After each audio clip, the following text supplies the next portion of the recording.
In a world that moves faster than ever before, where privacy feels like a rare luxury and every moment can be captured and shared instantly, the British royal family finds itself navigating uncharted territory. The timeless allure of crowns and castles now meets the relentless glare of the digital age, where tradition collides with transparency. Behind the gilded facade lies a story of transformation, of an institution striving not just to survive, but to remain relevant by embracing authenticity in the face of scrutiny. This is the story of a monarchy reimagined for the 21st century, balancing centuries of history with the demands of a modern, ever-watchful public. Few institutions in the world elicit the kind of enduring fascination and scrutiny that the British royal family does. For centuries, monarchies have captivated the public imagination with their blend of power, tradition, wealth, and mystique.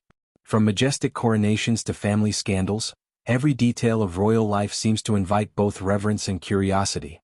But behind the ceremonial pageantry and carefully curated public appearances lies a far more complex reality, one shaped by human flaws, personal conflicts, emotional vulnerability, and an unrelenting pressure to live a life that is both symbolic and real.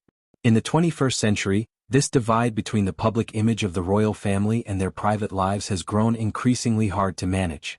On one side is the polished, picture-perfect portrayal, the royal family standing on the balcony of Buckingham Palace, waving to adoring crowds, dressed in tradition and elegance.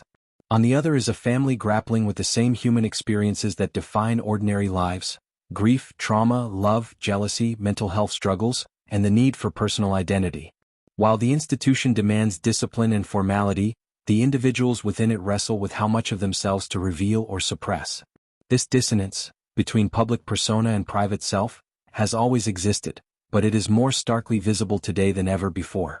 The rise of 24/7 media coverage, the relentless pace of social media, and the public's demand for authenticity have all contributed to a new era of transparency, one that the monarchy is still learning to navigate. The 20th century gave us glimpses behind the curtain, most notably through the life and death of Princess Diana, who openly challenged the traditional silence of royalty. But the 21st century has accelerated that exposure exponentially. Today, the private lives of royal family members are no longer off-limits. Every facial expression, every whispered remark, every social media post is dissected and debated in real time.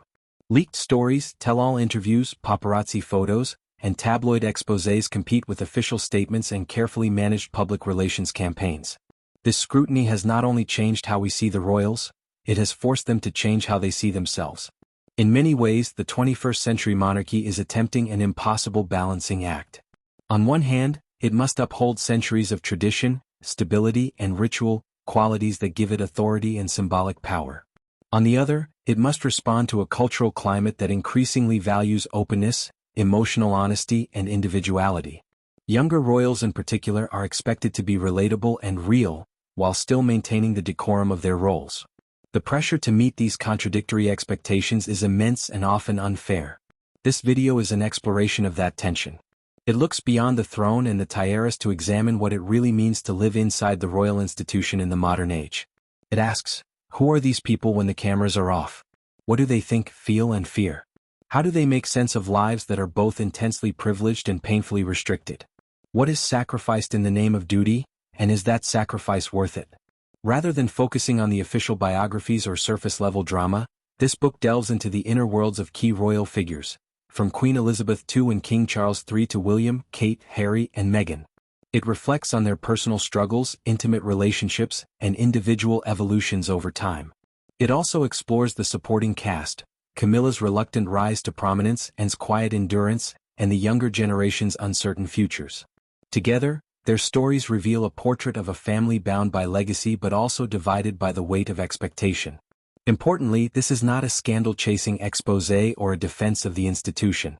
It is a human study, one that acknowledges the unique position royals hold in society while also recognizing that, beneath the crown, they are individuals trying to find meaning, connection, and peace in a world that rarely grants them privacy or understanding. Throughout, the goal is to paint a nuanced picture of royalty, one that is neither overly reverent nor ruthlessly critical. Instead, it seeks to give readers access to the inner lives of those who live in an extraordinary spotlight. In doing so, it also invites reflection on the cost of visibility, the complexity of tradition, and the human longing for authenticity in an increasingly performative world. Beyond the Crown is a story not just of a royal family but of a global institution at a crossroads.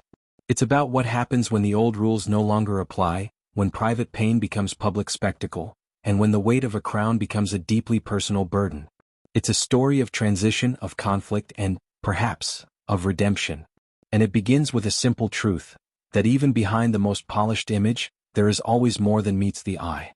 For centuries, the British monarchy has operated as a symbol of continuity, grandeur, and national identity, rooted in deep traditions and time-honored rituals. Its enduring power has stemmed not from political rule, but from its ability to represent stability in times of change. Through wars, upheavals, and social revolutions, the monarchy has stood as a living emblem of history, a connection to the past, and a guardian of ceremonial life in the United Kingdom. But in the 21st century, this institution has undergone a quiet transformation, not in the way it is structured or legally defined, but in how it is seen, understood, and interacted with by the public. This shift, from a monarchy built on mystique and formality to one that increasingly contends with transparency and emotional visibility, marks a profound reimagining of what royalty means today. In its traditional form, the monarchy thrived on the notion of distance. Royals were not to be fully known, only revered. The sovereign and their family occupied a rarefied space, one that operated above the everyday lives of citizens. This was a core component of their legitimacy. They were not elected or accountable in the democratic sense, but they were upheld by a sense of divine right, ritual sanctity, and historical continuity. The idea was simple: the monarch does not need to be understood, only respected. That philosophy served the institution well for generations. In an age before mass media, it was relatively easy to maintain the illusion of grandeur and inaccessibility. Appearances were limited and controlled. Words were measured and rare. Personal lives, however complicated or dramatic, remained largely hidden from view. Yet the post-war world began to challenge that model. The rise of television, celebrity culture, and mass communication put increasing pressure on the monarchy to be seen and known. Queen Elizabeth II, who ascended the throne in 1952, was the first monarch whose reign would unfold under the gaze of television cameras and later, the constant coverage of a voracious media landscape. While she maintained a disciplined public persona and rarely revealed personal emotions, her reign saw the beginning of a slow but significant recalibration. One of the earliest examples of this shift was the 1969 documentary Royal Family, which offered an unprecedented behind-the-scenes look at the Windsors. Although the documentary was later withdrawn from circulation, it marked a turning point in the relationship between the monarchy and public perception. The public appetite for access had been ignited, and it would only grow stronger. No event, however, did more to redefine the monarchy's public image than the life and death of Diana, Princess of Wales. Diana's entrance into the royal family in the early 1980s brought a charismatic and emotionally open presence to a traditionally stoic institution. Her ability to connect with people on a human level, touching AIDS patients at a time of fear and stigma, speaking candidly about her mental health, and engaging with causes considered unconventional for a royal, made her both beloved and controversial. Inside the palace, her emotional candor and media magnetism were viewed with discomfort. Outside, she was a cultural icon. The tension between her desire to be seen as a real, feeling person and the institution's preference for reserved detachment eventually contributed to her estrangement from royal life. Her death in 1997 marked a crisis for the monarchy. The public response, raw, emotional, and openly critical of the royal family's perceived coldness, was a wake-up call. The Queen's initial silence and absence from London were interpreted by many as aloof and unfeeling. Only after several days of rising public anger did she address the nation, a moment that underscored the growing expectation that royalty should not only symbolize continuity but also embody empathy. The monarchy, it became clear, could no longer operate purely on inherited reverence. It had to earn emotional legitimacy in an increasingly expressive and connected world. In the decades that followed, Queen Elizabeth II quietly adapted. Though never abandoning her core belief in duty, dignity, and restraint, she made subtle changes that signaled a recognition of the times. Her Christmas broadcasts began to feature more personal reflections. She appeared in light-hearted sketches, such as the now iconic 2012 London Olympic skit with James Bond and her Platinum Jubilee video alongside Paddington Bear. While these moments may seem trivial, they signaled a willingness to engage with the public on new emotional frequencies, warmth, humor, and accessibility. This was monarchy not as a relic, but as an evolving institution that could meet people where they were. Perhaps the most significant evolution has come not through official ceremonies but through how the monarchy has learned to navigate, or struggle with, the digital age. The 21st century brought with it a seismic change in how power is perceived and consumed. The internet, and later social media, transformed the public from passive observers to active participants in shaping the royal narrative. It is no longer enough to wave from balconies and issue formal statements. In today's media environment, perception is shaped in real time, often from platforms the royals cannot fully control. Every photograph, video, or leaked comment can go viral within minutes. This creates a paradox. The monarchy must now be visible, relatable, and emotionally intelligent, yet also dignified, discreet, and removed from controversy. Walking this line is fraught with difficulty. The royal family has responded with varying degrees of success. Initiatives like the official Kensington Royal and Royal Family social media accounts attempt to present curated insights into engagements, charitable work, and behind-the-scenes moments. Younger royals, especially Prince William and Catherine, Princess of Wales, have embraced this medium to some extent, using platforms like Instagram to share personal photos, highlight causes, and engage with a broader demographic. However, this increased exposure comes at a cost. The same digital tools that allow for humanization also open the door to invasive speculation, online abuse, and public backlash. At the same time, the concept of the crown has become more than just a political or ceremonial symbol. It has evolved into a global brand. This brand is protected, marketed, and managed with the same precision as any multinational corporation. Ceremonies, wardrobes, charitable patronages, and public statements are all components of this brand strategy.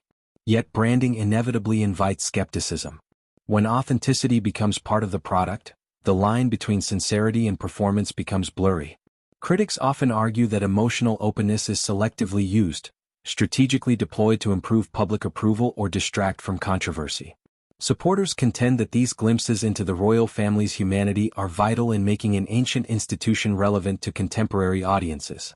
This dynamic was exemplified in the years following Harry and Meghan's departure from royal duties. Their decision to step back and later speak openly about their experiences brought questions of race, mental health, and institutional rigidity into the spotlight. It also forced the monarchy to confront its internal culture, and its limitations in adapting to the demands of a modern, diverse society. While some viewed their actions as a betrayal, others saw it as a necessary disruption. In either case, the message was clear. The old model of silence and stoicism was no longer sufficient for the age of transparency.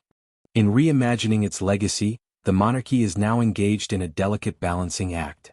It must remain grounded in its traditions to preserve legitimacy and heritage, while also evolving in ways that resonate with a new generation of citizens who value openness, equality, and personal expression. The institution cannot be static in a world that rewards change. The Queen, even in her advanced years, appeared to understand this. What this all points to is a monarchy in transition, not abandoning its foundational principles but re-evaluating how they are communicated and embodied. It is no longer enough to represent the nation through lineage and tradition alone. Royals must also represent emotional intelligence, cultural relevance, and personal authenticity. This is a tall order, and not all members of the royal family are equally equipped to meet it. But the attempt itself marks a departure from the past. The legacy of the monarchy is no longer just about continuity, it is about adaptation. As we continue into the 21st century, the monarchy's future may well depend on its ability to walk this tightrope, to hold on to the symbolic weight of crowns and ceremonies while making space for personal voices, vulnerabilities, and the messiness of modern identity. The curtain that once shielded the royal family from view has been drawn back, and it is unlikely to ever fully close again. In its place is a new kind of visibility, one that demands not just presence but personality, not just dignity but depth. This is the legacy being reimagined now, one where the crown is not only worn but also understood. Queen Elizabeth II was an emblem of stability throughout one of the most transformative periods in British and global history. She reigned for more than 70 years through war, social upheaval, shifting political tides, and the emergence of the digital age. In public, she was a figure of unflinching poise and composure, always measured, always restrained. But behind the regal bearing and formal language lay a woman who, despite living in unimaginable privilege and tradition, carried the enormous burden of duty, not just as a monarch but as a human being. Her private world was one of contrasts, between affection and detachment, resilience and reserve, unwavering devotion and personal sacrifice.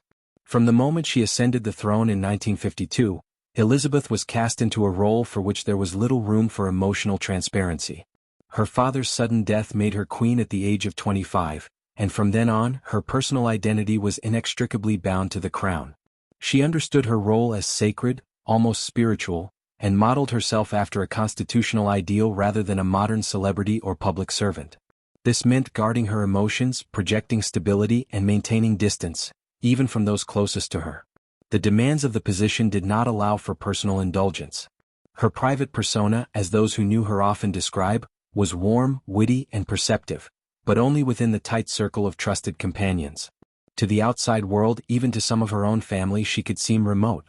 This cultivated detachment was not an absence of feeling but rather a coping mechanism deeply rooted in her understanding of monarchy. To show too much emotion in public, or to let personal relationships complicate her public role, would risk diminishing the aura of the crown. She believed in the power of silence, in letting actions, or in many cases inaction, speak louder than words. This approach drew both admiration and criticism over the decades. Admirers praised her stoicism and sense of duty. Critics often saw her as emotionally unavailable, even to her own children. Her relationships with her children reflected these complexities. With Charles, her eldest son and eventual heir, the dynamic was formal from the beginning. As queen, she was often away on royal tours during his early childhood, leaving much of his care to nannies and Prince Philip. Charles grew up in an environment where emotional expression was discouraged, particularly by his father, and where affection from his mother was rare and tightly managed. Though Elizabeth loved her son deeply, she viewed overt emotion as incompatible with the role she had to play. Over time, this created a rift between them, not one of hostility but of emotional misunderstanding. Charles, who craved maternal warmth and open connection, found his mother distant. Elizabeth, for her part, believed she was offering him what mattered most: a stable future and the example of how to uphold duty above all. With her other children, Anne, Andrew, and Edward, the relationships varied but carried a similar thread of formality. Princess Anne, often described as the most like her mother in temperament, shared a close and respectful bond, rooted in mutual understanding and a shared commitment to public service.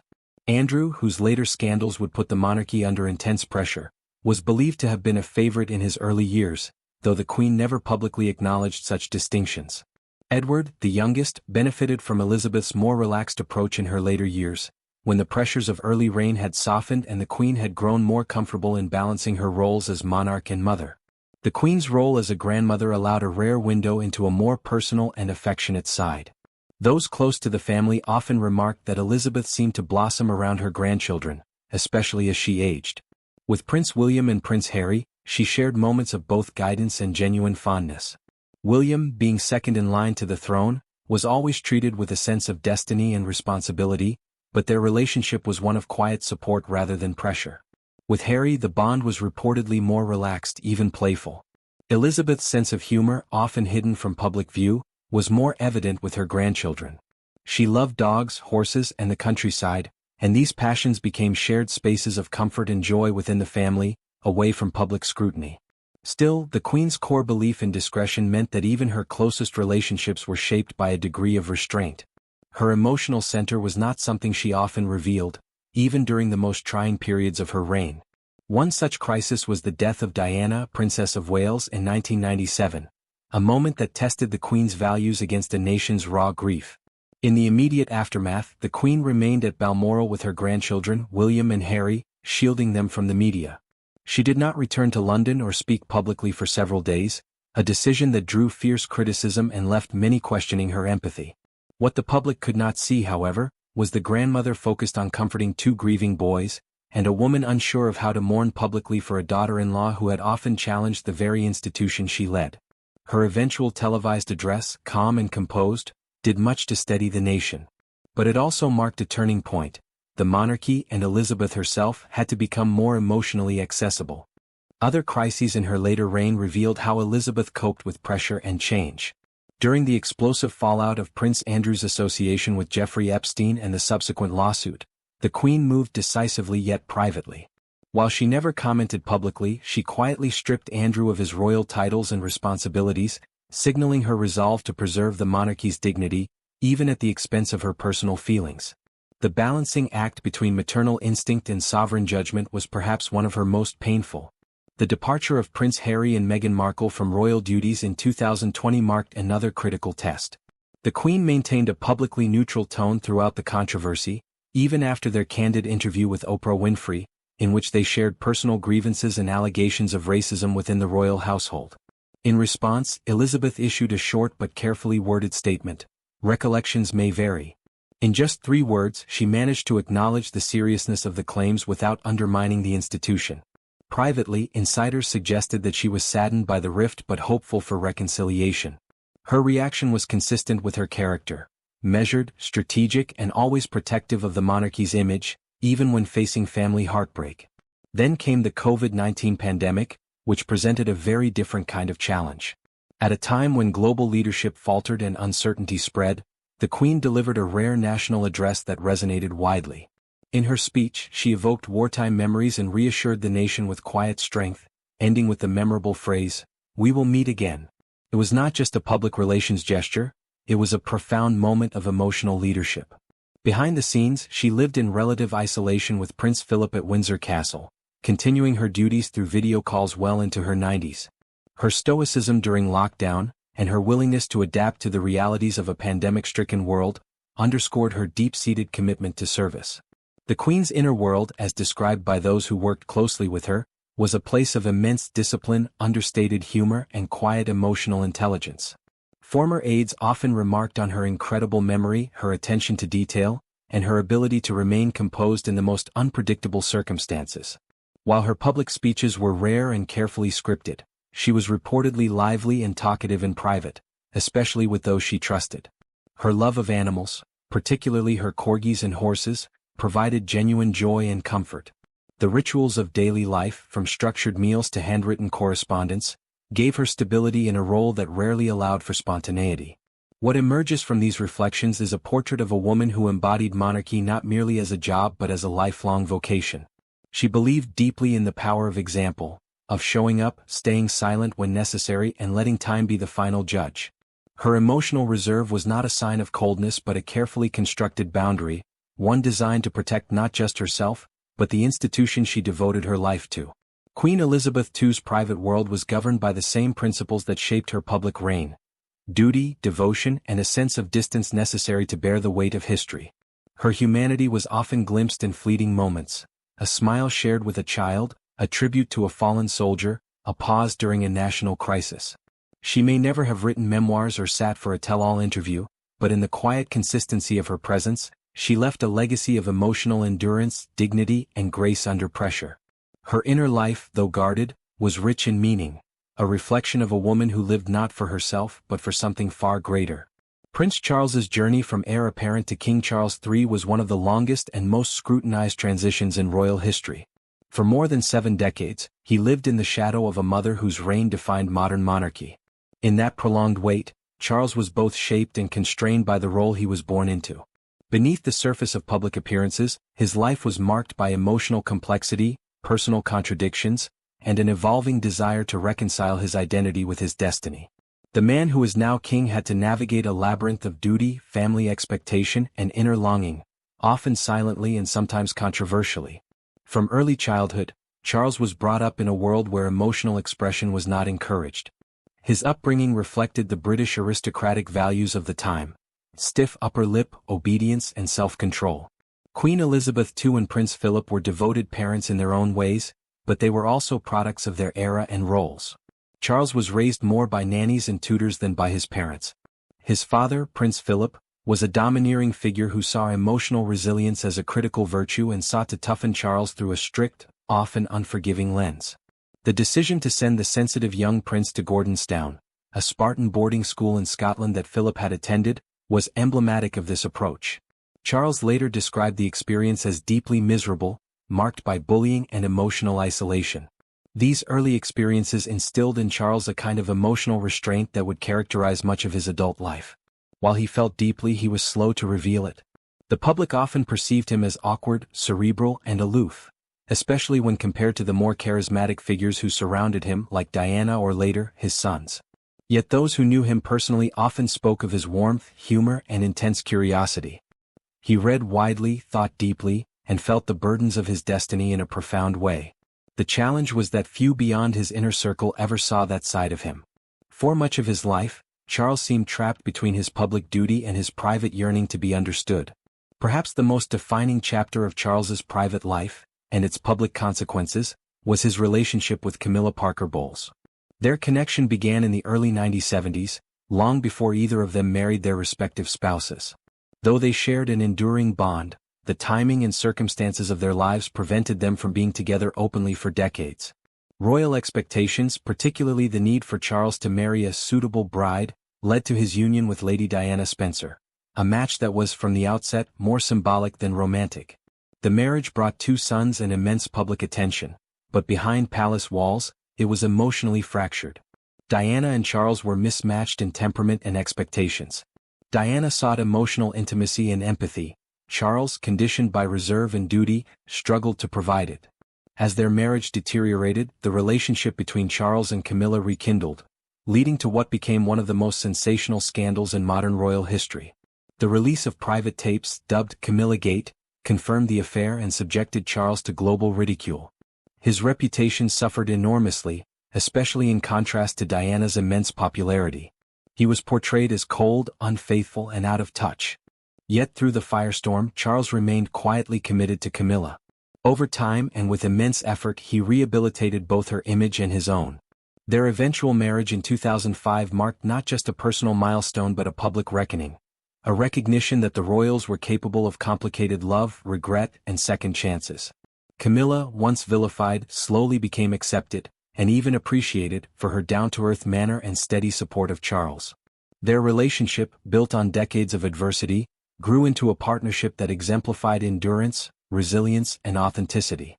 Outside the palace drama, Charles was also forging a deeply personal public identity, often misunderstood and mocked in earlier years. Long before environmentalism was fashionable, Charles was warning about climate change, sustainable farming, and the dangers of industrial development. His advocacy for organic agriculture and conservation, once dismissed as eccentric, is now seen as prescient. He established charitable foundations, including the Prince's Trust, which has helped hundreds of thousands of young people. Despite these contributions, Charles often faced derision. His critics labeled him as meddling and out of touch, particularly when reports emerged of his Black Spider memos, letters he wrote to government ministers, offering opinions on policy matters ranging from architecture to healthcare. While some saw this as overstepping his constitutional boundaries, others viewed it as a sign of a thinking, engaged future monarch who cared deeply about his country's direction. What was clear throughout his long wait for the throne was that Charles was not content to be a ceremonial figurehead. He saw himself as a custodian of the nation's moral and cultural health. But that aspiration clashed with the traditional role of a monarch in waiting, who was expected to remain politically neutral and publicly passive. This tension created a portrait of a man who was often seen as misunderstood, too emotional for the stoic mold of his family, yet too formal to win the affection of a media-driven public. Perhaps nowhere was this complexity more visible than in his role as a father. Charles's relationships with William and Harry have been marked by moments of love, miscommunication, and enduring tension. With William, the dynamic has long been shaped by the shared burden of future kingship. William inherited his mother's charisma and his father's introspective streak, making him a natural bridge between tradition and modernity. Charles reportedly saw William's emergence as both a source of pride and a subtle challenge to his own relevance. Yet their bond has deepened over time, especially as both men faced the demands of public life and personal loss. Harry, on the other hand, presented a more complex relationship. In the wake of Diana's death, Charles was thrust into the role of a single parent, trying to comfort 2 grieving sons while under immense public scrutiny. He was said to have been deeply affected by their pain and did his best to support them emotionally, albeit in his restrained, reserved way. As the years passed and Harry charted a more independent, often rebellious course, tensions grew. Harry's marriage to Meghan Markle and their subsequent departure from royal duties, coupled with their candid criticisms of the institution and Charles himself, strained the relationship further. Despite public silence, sources close to Charles indicated that he felt both hurt and bewildered by the rupture. He longed for reconciliation but was bound by his instinct to preserve the dignity of the monarchy.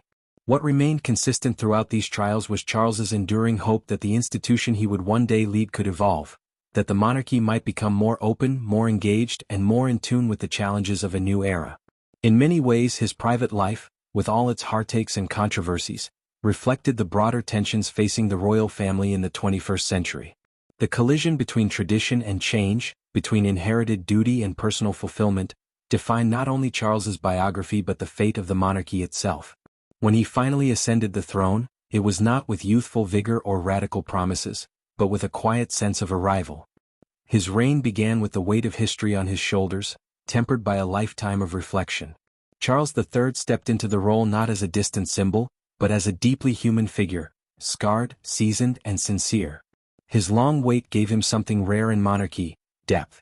He is a king shaped not just by privilege, but by public scrutiny, personal failures, and the stubborn pursuit of purpose. In the man behind the crown, one sees not just a sovereign but a seeker, of love, of understanding, of a legacy that could reconcile tradition with relevance. Charles may never command the effortless affection his mother inspired, or the iconic status that Diana achieved. But his reign promises something equally valuable: a monarch who has wrestled with identity, survived scandal, and emerged with a commitment not only to his country, but to being fully himself. In the end, it is that journey, imperfect, patient, and profoundly human, that defines the man within. Before she was queen consort, Camilla was Camilla Shand, a country-loving, down-to-earth woman born into the upper echelons of British society but never drawn to the limelight. Her early life was comfortable but unassuming, rooted in horses, family, and the social circles that quietly orbited the aristocracy. Those who knew her then described her as self-assured, warm, and witty, with a particular talent for putting people at ease. There was no ambition for the crown, no calculated moves toward royalty. In many ways, she was the antithesis of the traditional royal consort: not young, not glamorous in the conventional sense, not immediately palatable to a media-trained public. Yet it was precisely this authenticity and resilience that would allow her to eventually win over many of the people who had once scorned her. Camilla's relationship with Charles began long before the world took notice. They met in the early 1970s and shared an easy, undeniable bond. Both were deeply interested in the countryside, horses, and heritage. But the timing was ill-suited. Charles was embarking on his naval career, and Camilla, considered an inappropriate match by royal standards, primarily because she was not seen as sufficiently virginal or aristocratic for a future king, went on to marry Andrew Parker Bowles. That marriage, though it brought her 2 children and a long social partnership, was far from emotionally fulfilling. Her connection with Charles never fully faded, even as both moved forward with their respective marriages. What followed was a long period of private turmoil and public silence. As Charles's marriage to Princess Diana unraveled in the public eye, Camilla became the target of blistering criticism. Once their affair was revealed, she was vilified as the other woman, cast as the destroyer of the fairy tale. The British press turned her into a symbol of betrayal and scandal, subjecting her to headlines that were often cruel, exaggerated, and merciless. Camilla, always a private person, was suddenly thrust into a spotlight she had never wanted.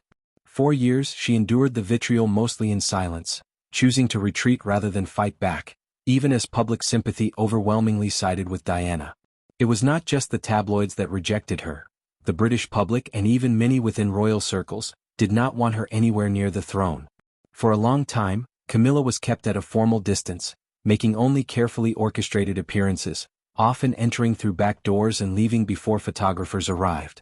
Her role was ambiguous and awkward, defined as much by what she couldn't be as by what she was. The tension between her private bond with Charles and her public image as an interloper created a painful paradox. She was deeply important to the man who would be king, yet officially invisible. And yet Camilla endured. Over the years she slowly, patiently, and deliberately rebuilt her public standing, not through grand gestures but through consistency and sincerity. She never attempted to replace Diana in the public imagination, nor did she seek pity or make excuses. Instead, she focused on the quieter aspects of royal life, championing charitable causes, showing up for small community events, and earning the respect of staff and insiders for her work ethic and kindness. Her support for literacy, domestic abuse survivors, osteoporosis awareness, and animal welfare wasn't performative. It reflected her genuine interests and empathy. Through these efforts, she carved out a unique space for herself. A royal who wasn't born into monarchy, wasn't polished by press handlers, but was credible because she was unvarnished and real. Her relationship with Charles also matured into something remarkably stable.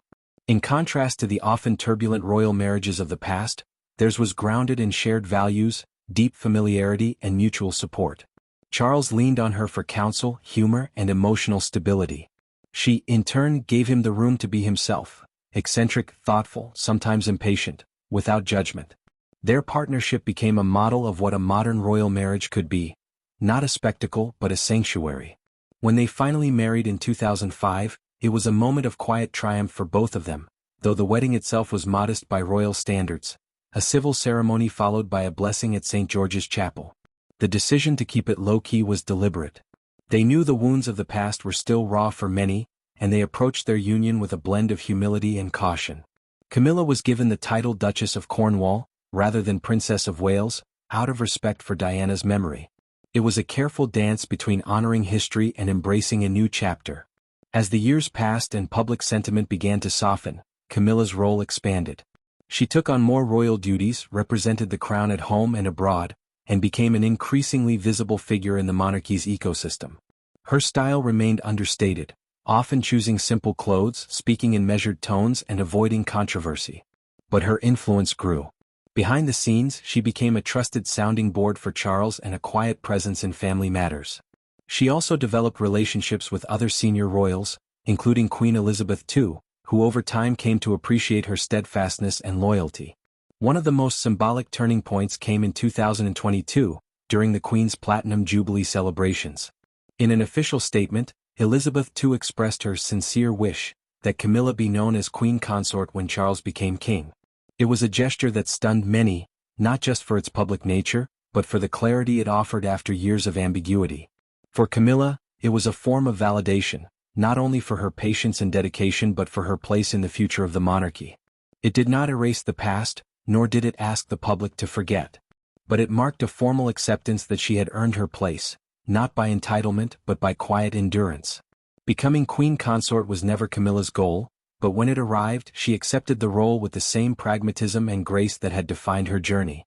She embraced her new position not as a prize, but as an extension of service, continuing her advocacy, attending engagements and supporting King Charles III with calm reassurance. Unlike queens of old, she did not seek to command attention or dominate the court. Her strength lay in subtlety, the ability to exist within power without being consumed by it. Camilla's story is not one of dramatic transformation, but of slow, deliberate evolution. She went from reviled to respected, not because she fought to change people's minds, but because she remained authentic while the world shifted around her. In many ways she embodies the contradictions and complexities of the modern monarchy, the tension between tradition and change, the cost of love in a scrutinized institution, and the resilience required to endure public misunderstanding. What makes her legacy compelling is not just who she became, but how she became it. Not by rewriting the narrative but by weathering it with dignity. She never set out to be queen. She never asked to be a symbol. But through patience, humility, and a deep understanding of the role she now occupies, she redefined what it means to be a consort in the 21st century, not reluctant in love or loyalty, only reluctant in fame. And perhaps that is exactly what the monarchy needed. Prince William and Catherine, Princess of Wales, have long been portrayed as the epitome of modern royalty, a couple whose poised public image and steady family life offer a reassuring contrast to the turbulence that has often surrounded the British monarchy. Yet beneath the polished exterior lies a more complex narrative, shaped by personal trauma, relentless media scrutiny, and the quiet pressures of preparing for the throne. Their journey together has been one of resilience, adaptation, and a shared commitment to redefining royal life for the 21st century. William's formative years were marked by profound upheaval. The dissolution of his parents' marriage played out under the unforgiving glare of the media, culminating in the tragic death of his mother, Princess Diana, in 1997. At just 15, William was thrust into a maelstrom of public mourning and personal grief. The loss left an indelible mark, instilling in him a deep-seated wariness of the press and a fierce determination to protect his privacy. This guardedness has persisted into adulthood, influencing his approach to both his public duties and his personal relationships. In contrast, Catherine's early life was characterized by stability and discretion. Raised in a close-knit, middle-class family, she experienced a grounded upbringing that emphasized discipline and self-reliance. Her entry into royal life was gradual and measured, marked by a deliberate effort to understand and adapt to the unique demands of her new role. Over time, Catherine has emerged as a formidable figure within the royal family, known for her meticulous attention to detail and unwavering commitment to her responsibilities. Their marriage, forged over years of friendship and courtship, reflects a partnership built on mutual respect and shared values. Together, they have cultivated a family life that balances tradition with modernity, striving to provide their children with a sense of normalcy amidst the constraints of royal duty. Their parenting style is hands-on and intentional, with both William and Catherine actively involved in their children's daily routines. They prioritize open communication and emotional support, fostering an environment where their children can thrive both personally and publicly. Navigating the relentless scrutiny of the media has been a constant challenge. The couple has faced numerous invasions of privacy, from unauthorized photographs to speculative reporting. Their response has been a careful blend of measured engagement and firm boundary setting, seeking to maintain a degree of control over their public narrative while shielding their family from undue exposure. Beyond their personal lives, William and Catherine have leveraged their platform to advocate for causes close to their hearts, particularly in the realm of mental health. Their efforts have helped to destigmatize mental illness and promote open dialogue, reflecting a broader commitment to social responsibility and public service. In recent years, Catherine's role within the monarchy has continued to evolve. Her disciplined approach and strategic acumen have positioned her as a central figure in the royal family's ongoing efforts to modernize and remain relevant. Her ability to blend traditional royal decorum with a relatable, down-to-earth demeanor has resonated with the public, enhancing her influence and popularity. As they prepare for the eventual transition to the throne, William and Catherine's focus remains on fostering a monarchy that is both respectful of its heritage and responsive to contemporary societal needs. Their journey together underscores the complexities of balancing personal authenticity with public expectation, and their continued partnership offers a vision of a royal future grounded in empathy, resilience, and thoughtful leadership. Prince Harry and Meghan Markle's journey from senior royals to independent figures in the United States has been marked by personal revelations, public scrutiny, and ongoing familial tensions. Their story encapsulates themes of mental health, media intrusion, racism, and the challenges of redefining one's identity within and outside the confines of a centuries-old institution. Prince Harry's struggles with mental health have been a significant aspect of his narrative. The trauma of losing his mother, Princess Diana, at a young age, coupled with the relentless media attention that followed, left deep scars. Harry has openly discussed his battles with anxiety and depression, seeking therapy to address these issues. His candidness has contributed to a broader conversation about mental health, particularly within the context of the royal family, where such topics were traditionally kept private. Meghan Markle's entry into royal life was met with both public fascination and intense scrutiny. As a biracial American actress, her presence in the royal family was unprecedented, and she faced challenges in adapting to royal protocols and expectations. The British tabloids often portrayed her in a negative light, leading to feelings of isolation and distress. Meghan's experiences highlighted the intersection of race, media, and the monarchy, bringing attention to the unique pressures she faced. The couple's decision to step back from royal duties in 2020, often referred to as Megxit, was a turning point. They cited the need for financial independence and a desire to escape the intrusive media environment as primary reasons for their departure. This move led to the loss of certain royal privileges and titles, further straining their relationship with the royal family. In a revealing interview with Oprah Winfrey in 2021, Harry and Meghan shared their experiences within the royal institution, discussing issues such as racism and lack of support. Meghan disclosed that she had experienced suicidal thoughts during her time as a working royal, and both she and Harry expressed disappointment in the family's response to their struggles. The interview sparked widespread debate and brought to light the challenges they faced behind closed doors. Relocating to California, Harry and Meghan established Archie Well, a non-profit organization focused on humanitarian work and media production. Through Archie Well Productions, they signed a multi-year deal with Netflix to create content that aligns with their values. Projects like the docuseries Heart of Invictus showcase their commitment to storytelling that inspires and informs. Despite their efforts to build a new life, tensions with the royal family persist. Reports indicate limited communication between Harry and his father, King Charles III, and brother, Prince William. The publication of Harry's memoir, Spare, and subsequent interviews have further complicated these relationships. While Harry has expressed a desire for reconciliation, the path to mending familial bonds remains uncertain. Meghan has also embarked on individual projects, including a podcast and a lifestyle brand, reflecting her interests and experiences. However, she has spoken about feelings of loneliness and the challenges of navigating life outside the royal framework. Their children, Prince Archie and Princess Lilibet, are being raised in the United States, largely shielded from public attention. The couple's journey underscores the complexities of balancing personal well-being with public roles. Their experiences have prompted discussions about the role of the monarchy in modern society, the impact of media on mental health, and the importance of addressing systemic issues within long-standing institutions. As they continue to forge their path, Harry and Meghan's story remains a testament to resilience and the pursuit of autonomy. Prince William and Prince Harry, once inseparable brothers bonded by shared experiences and mutual support, have experienced a profound estrangement over the past several years. Their early years were marked by a close relationship, especially following the tragic death of their mother, Princess Diana, in 1997. This shared trauma fostered a deep connection, with both brothers navigating the challenges of royal life together. However, as they matured, differing perspectives and life choices began to create a rift. William, adhering closely to royal traditions and responsibilities, contrasted with Harry's desire for a more independent path.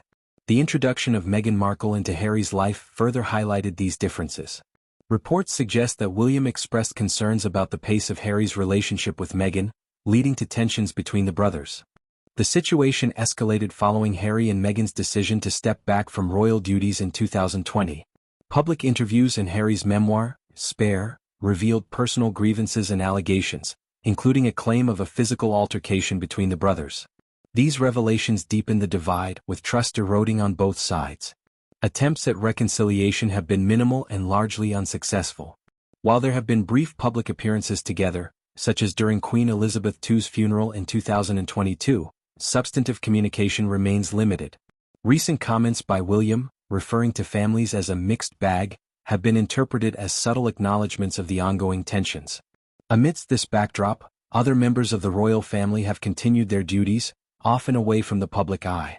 Princess Anne, known for her unwavering commitment, has consistently been recognized as one of the hardest-working royals.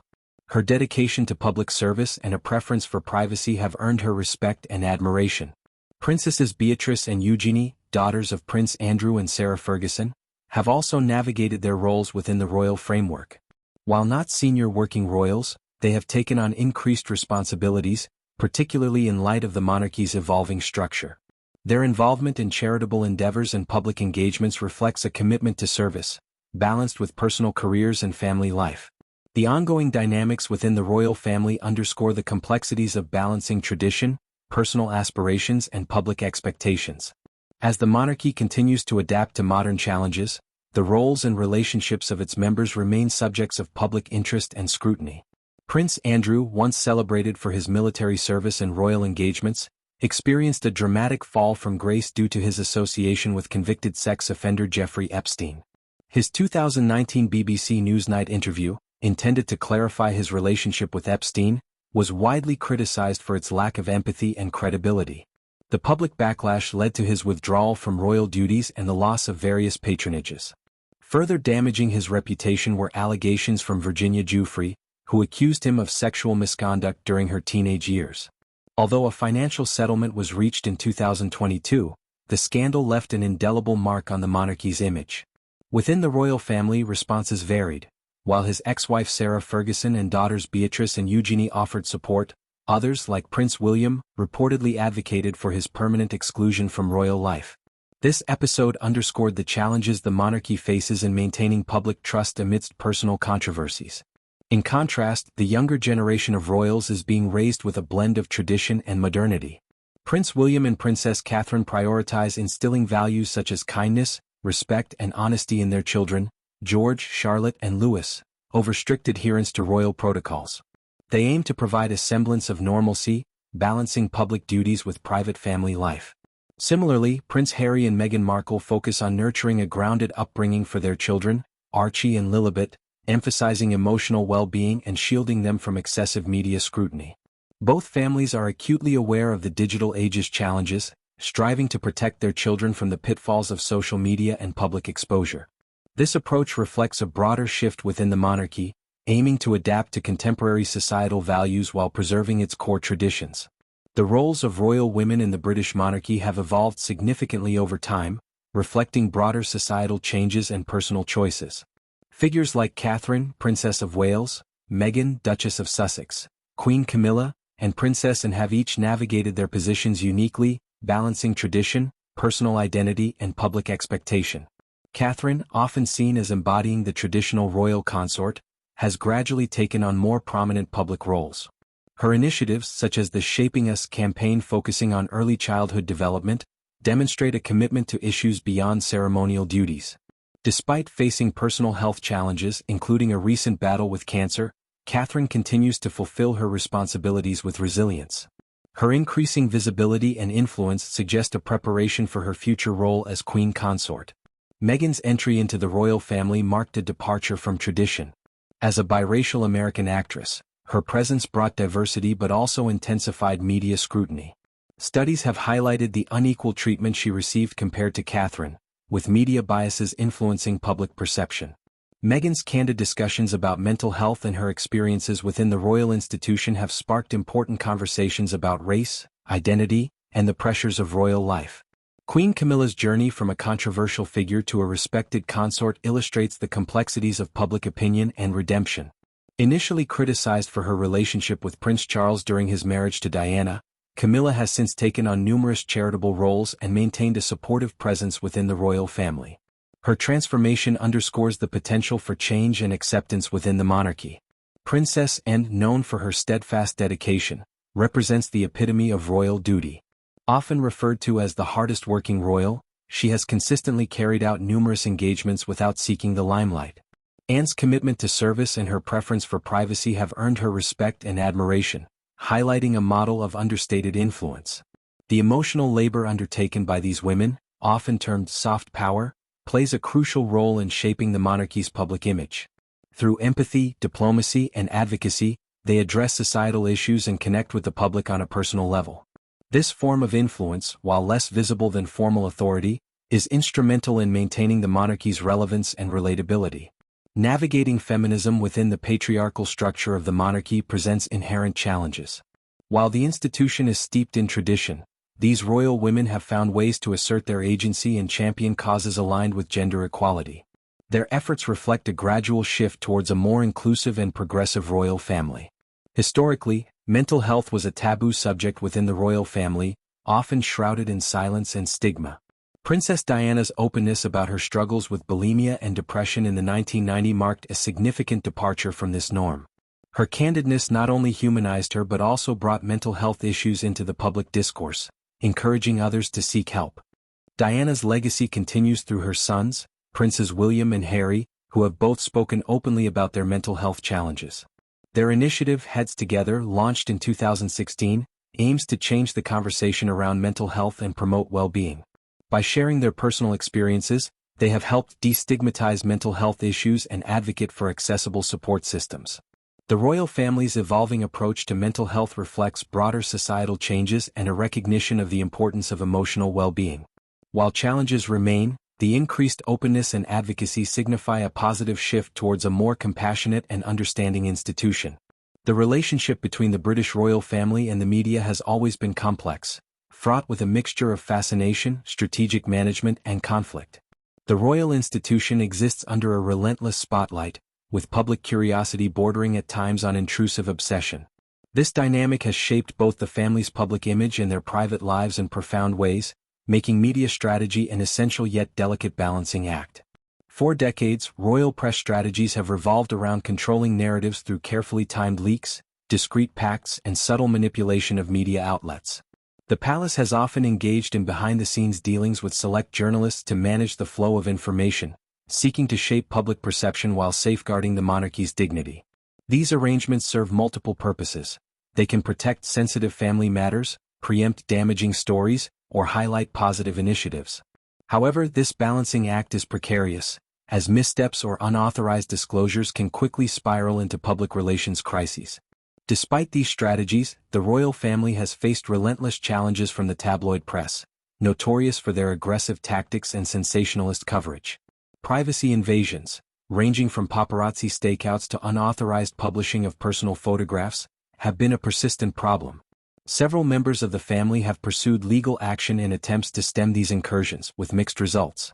Lawsuits against media outlets for defamation or breach of privacy have underscored the tension between the royals' desire for confidentiality and the public's insatiable appetite for inside information. The ongoing battle between privacy rights and press freedom remains a defining feature of the royal media relationship. In recent years, social media has added a new layer of complexity. Platforms like Instagram, Twitter, and TikTok serve as both weapons and shields in this ongoing contest. On one hand, social media offers the royal family a direct channel to communicate with the public, bypassing traditional media filters. Official accounts managed by royal aides share updates on engagements, charitable causes, and personal milestones, fostering a sense of connection and transparency.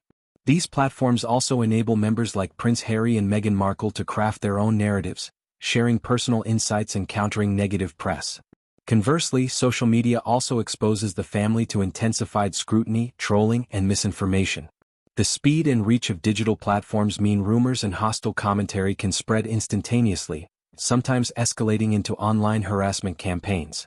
The viral nature of social media content forces the royals to respond quickly and strategically, further complicating their media management efforts.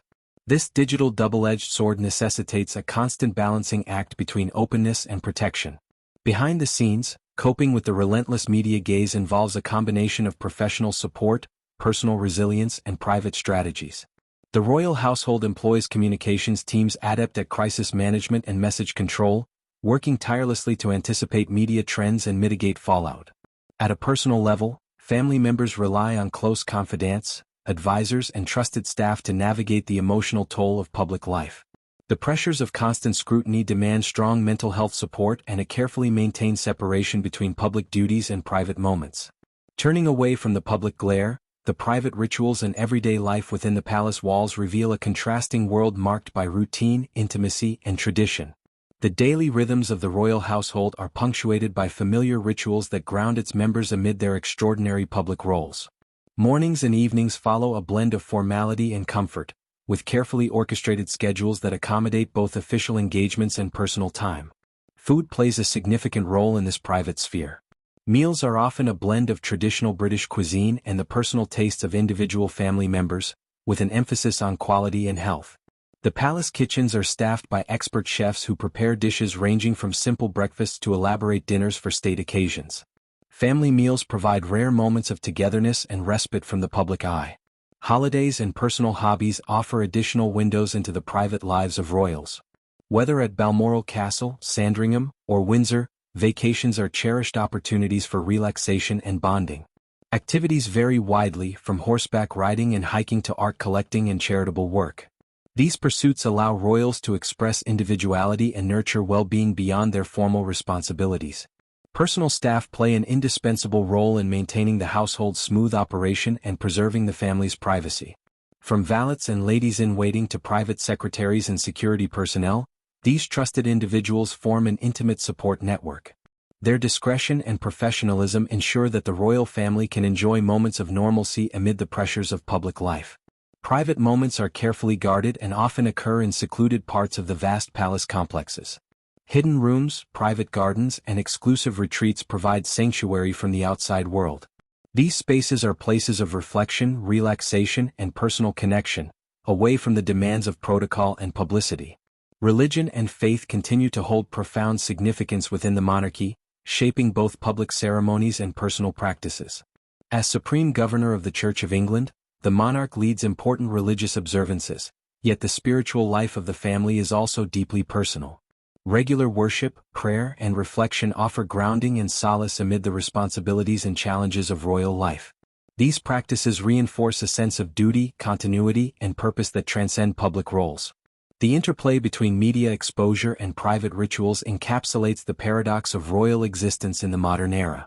The family must continually manage their image under intense public scrutiny, leveraging media strategies and embracing new technologies while safeguarding their dignity and mental health.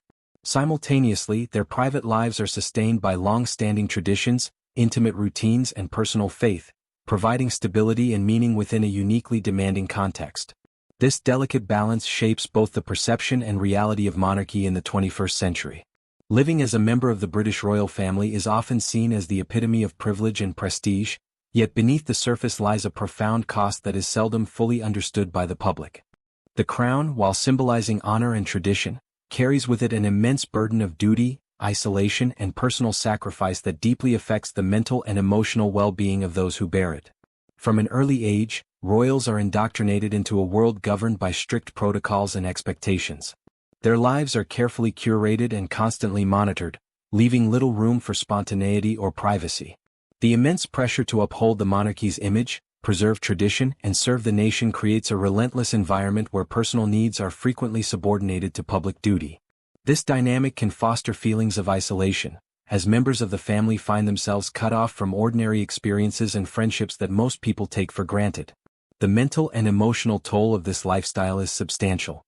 The scrutiny from the media and the public is unyielding, with every action, word, and even facial expression analyzed and critiqued. This constant surveillance can lead to chronic stress, anxiety, and a pervasive sense of vulnerability. Historical accounts and personal testimonies reveal that many royals have struggled with depression, loneliness, and the heavy weight of expectations placed upon them. Princess Diana's candid discussions about her struggles with bulimia and mental health brought unprecedented attention to the hidden hardships of royal life. Similarly, Princes William and Harry have openly acknowledged their own battles with mental health, further illuminating the psychological costs that come with their positions. Relationships within the family and beyond are also profoundly affected by the demands of royalty.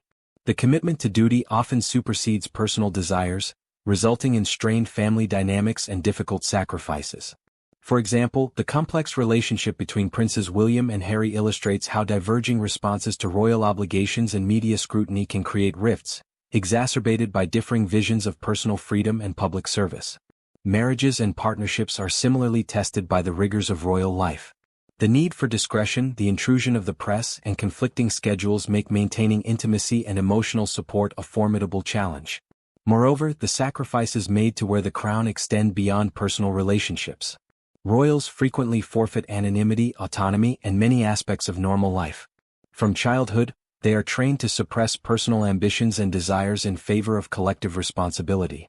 Their education, social interactions, and even romantic choices are influenced by considerations of duty and public perception.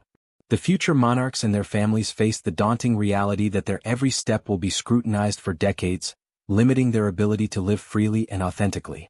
Despite these challenges, stories of resilience and dedication abound within the royal family. Many members demonstrate remarkable strength in navigating their roles, finding meaning in service and contributing positively to society. Queen Elizabeth II's long reign, characterized by steadfast commitment and grace, exemplifies this resilience. Her ability to maintain composure amid personal and public trials speaks to the complex interplay between duty and individual endurance. At the same time, there are moments of regret and acknowledgement of what has been lost. Memoirs and interviews from various royals reveal a candid awareness of the personal cost of their roles. Some express sorrow over missed experiences and constrained choices, while others grapple with the emotional scars left by years of living under intense scrutiny.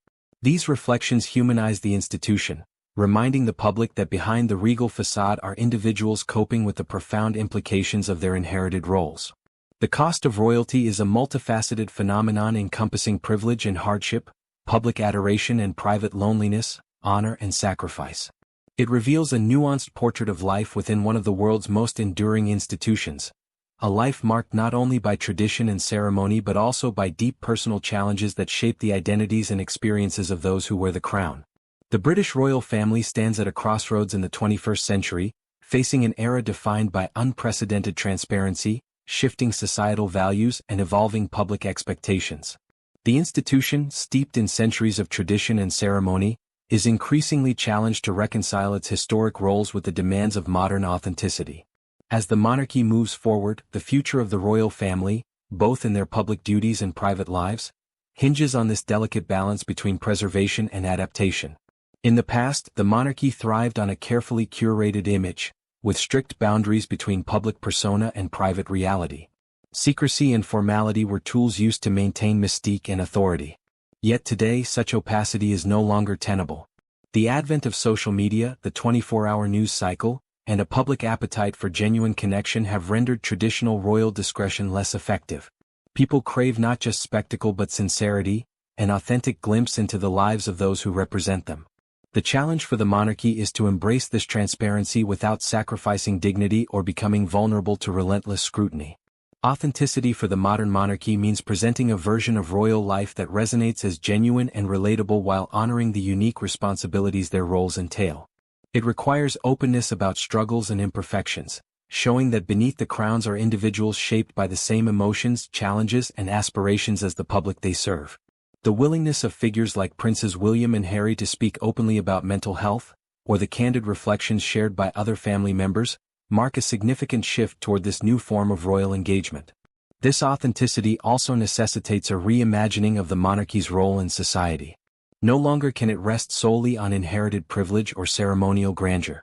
Instead, the institution must demonstrate relevance through meaningful contributions, championing causes such as environmental sustainability, mental health awareness, social justice, and community cohesion. By aligning their public work with contemporary values and concerns, the royals can foster a sense of shared purpose and legality. However, the question remains, can the monarchy survive in the era of transparency?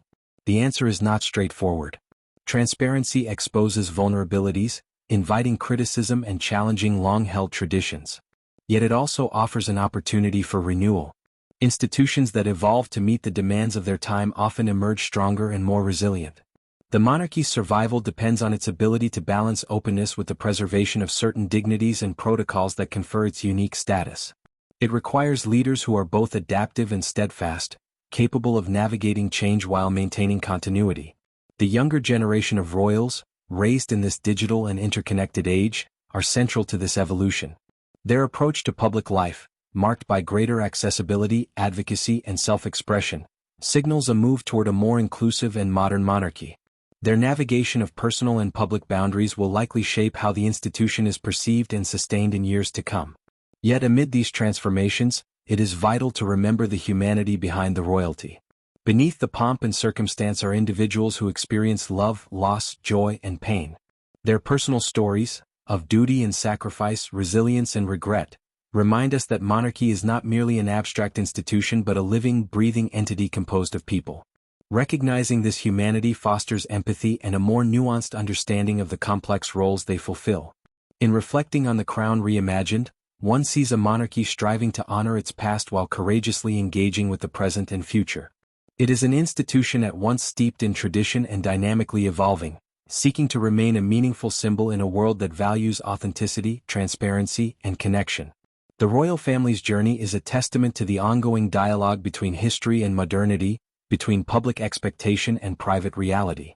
The future of the monarchy will be shaped not only by its ability to adapt but also by society's willingness to embrace an imperfect yet enduring institution. The crown may be ancient, but its relevance depends on the capacity to reflect the humanity of those who wear it and the people they serve. This reimagined monarchy, grounded in authenticity and openness, holds the promise of a renewed relationship with the public, one built on trust, respect, and a shared sense of purpose.